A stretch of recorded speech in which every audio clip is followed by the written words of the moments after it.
When I was an FBI agent in Hawaii, I worked with an informant in her 20s who had this amazing superpower to mimic the writing and text patterns of a 13-year-old girl. She wanted me to give her a chance to identify sexual predators living in Hawaii. So she made a posting on an online forum saying she was a 13-year-old girl and her friends were all losing their virginities.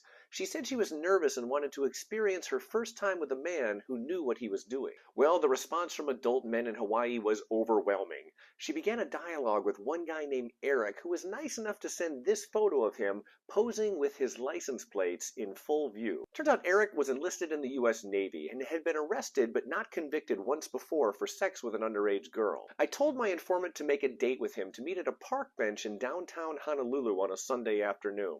He was supposed to bring condoms and they would go somewhere to deflower this 13-year-old girl. When the meeting came, Eric showed up, but there was no 13-year-old girl awaiting him. Instead, he was greeted by me and my partner. We spoke to him for about an hour, and he was nice enough to sign a confession right there on the park bench. And yes, he did bring the condoms as directed. We ended up cutting him loose that day, and he thought he won the lottery. On Monday, the case was declined by the federal prosecutors, who weren't impressed with our little sting operation.